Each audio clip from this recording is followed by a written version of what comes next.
God is good all the time God is good. My name is Winfred B. Puspus and we are here in Mitsubishi Union Motors Paco Otis. Nandito tayo ngayon para ipakita ko sa inyo yung 2026 Montero Sport GLS Automatic. Ito yon. Yan, ito yung, ang tawag dito sa ganitong kulay, yung graphite silver. Yan. Ngayon, meron kasi magandang promo to ngayon na 49 cash out lang. All in na yun. Magda-down ka lang ng 49,000, inclusive na rin yung 1-year comprehensive insurance, 3 years LTO, and shuttle mortgage. Tapos, ang monthly nun, nasa 39,000 lang. Tapos, syempre, pagdating naman sa previous, kung ano yung gusto nyong previous, PM nyo lang ako, sabihin nyo lang sa akin, ibibigay ko lahat yung mga gusto nyong previous. Ngayon, pakita natin yung exterior, saka yung interior ng Montero Sports GLS Automatic. Okay? Sa kanyang windshield, naka-laminated windshield na siya. So ngayon, kasi ano ba yung benefits na nakukuha natin kapag naka-laminated windshield? Just in case na may tumamang bato dyan, hindi siya basta-basta nababasag. Tapos syempre, sa kanyang front grille design, naka-new aerodynamic shield design siya, nakakatulong yun sa pagkonsumo ng gasolina kasi hindi siya salpok ng hangin. Tapos pagdating naman yun sa kanyang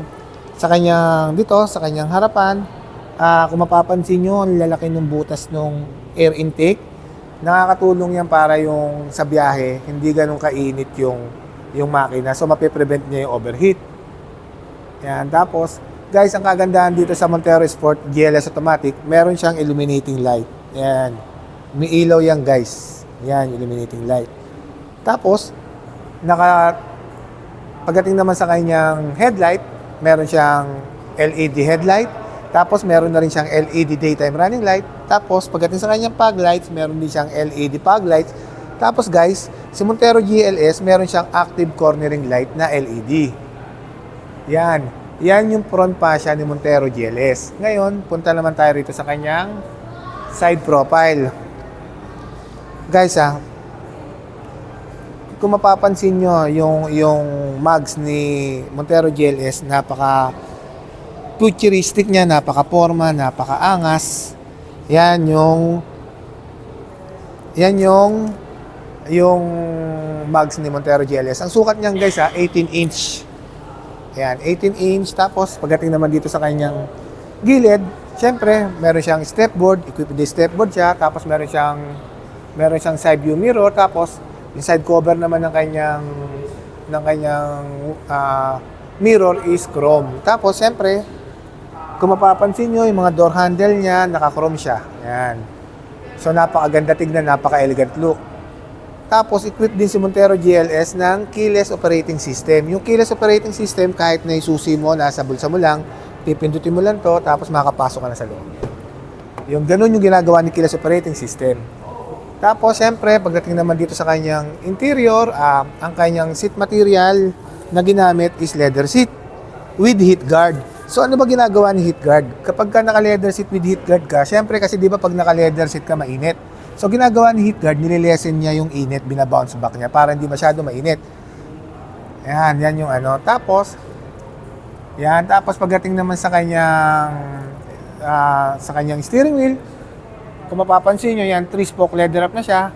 Nandito yung audio control sa kaliwa, tapos sa kanan, andun yung cruise control. Tapos, kung mapapansin, ang tawag sa ganito, guys, ito, paddle shifter.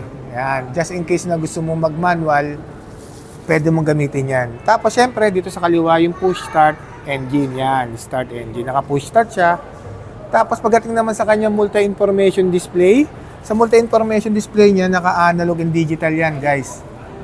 Tapos, syempre, pagdating naman sa kanyang, yan, naka-analog and digital yan. Ano yan, guys? Combination yan. Tapos, pagdating naman sa kanyang infotainment system, syempre, naka-smartphone link display audio tayo, Apple CarPlay and Android Auto. 8 inches yan, guys, 8 inches touchscreen yan.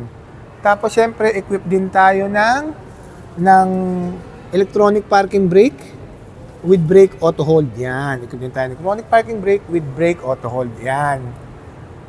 Tapos, syempre, pagdating naman dito sa gitna, meron siyang center armrest. Tapos, yan, meron cup holder. Ito yung center armrest natin, guys. Yan. Tapos may lalagyanan din ng tissue dyan. May tissue holder din dyan. Tapos guys, pakita ko lang to. Etong Etong seat etong sa driver side. Guys, may, ang tawag dito sa ganito, guys, 8-way to 8-way electronic. Yan. Power seat to, guys. Yan, power seat. Ngayon, guys, punta naman tayo rito sa second row ni Montero GLS. Guys, kung mapapansin nyo kung gaano ka luwag to. Ito. Guys, ang height ko is almost 5'10 and a half, 5'11. So, tignan nyo yung height, di ba? Tapos yung legroom. Tignan nyo sa legroom. Maluwag. Tapos, guys, ito yung pinakamaganda rito kay Montero GLS. Naka 220 to, 220 volts. Yan, naka 220 volts. Tapos, guys, dito sa likod naman, papakita ko sa inyo, guys, sa likod,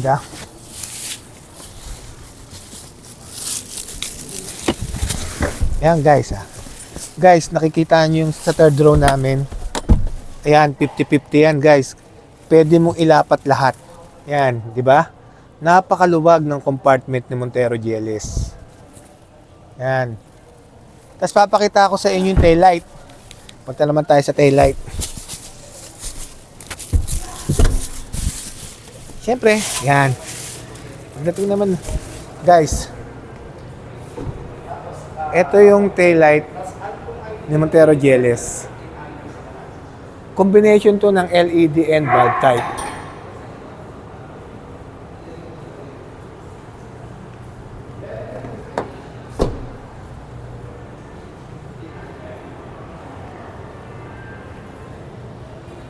Yan ang exterior and interior ni Montero GLS. Guys, kapag may tanong kayo, nandyan yung contact number ko sa taas. And once again, my name is Winfred B. Puspus. Ang laging nagsasabing anumang hirap yung pagdaanan natin dito sa mundo, mananatiling mabuti ang Diyos. Guys, mag-pray lang tayo. Mag-pray lang tayo palagi araw-araw. Hindi tayo pababayaan ni God. Thank you so much and God bless po sa ating lahat. Salamat po.